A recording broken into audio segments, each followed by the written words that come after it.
సాధారణంగా VIP treatment ఎట్లా ఉంటుంది? వీఐపీ వెళ్ళినప్పుడు చుట్టూతా కూడా మీద పడిపోకుండా చూస్తారు. వెహికల్స్ కాన్వాయ్ పోవడానికి చూస్తారు. పవన్ కళ్యాణ్‌కైనా అదే ఏర్పాటు చేశారు. చంద్రబాబుకైనా అదే ఏర్పాటు చేశారు.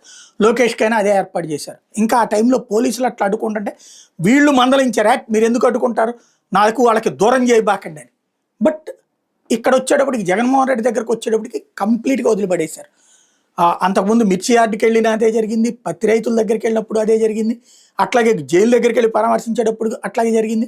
మీద పడిపోయేటటువంటి కార్యకర్తల మధ్యన ఎవడన్నా అతన్ని ఏదన్నా చేయడానికి కుట్ర పన్నినోడు ఉంటే వాడికి దర్జాగా వీళ్ళు అవకాశం ఇస్తున్నారు. పదే పదే పూర్తి భద్రతా వైఫల్యం.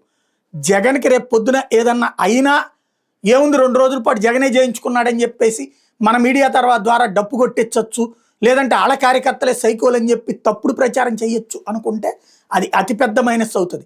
చారిత్రక తప్పిదం అవుతుంది. క్రమంగా నిన్న తెనాలి వెళ్ళినప్పుడు అంతే, ఎవడూ పట్టించుకోలేదు. చివరికి మీద పడిపోతున్నారు, తొక్కేసుకుంటున్నారు. తనను తాను కాపాడుకోవాల్సిన పరిస్థితి జగన్ది అవుతుంది. అదే విషయాన్ని సాక్షి జగన్ పర్యటనలో భద్రతా లోపాలని రాసుకొచ్చింది. కానీ ఇక్కడ భద్రత మేము బాగానే చేస్తున్నాం అని కోర్టులకు కూడా నమ్మించి అబద్ధాలు చెప్తున్నటువంటి పరిస్థితి.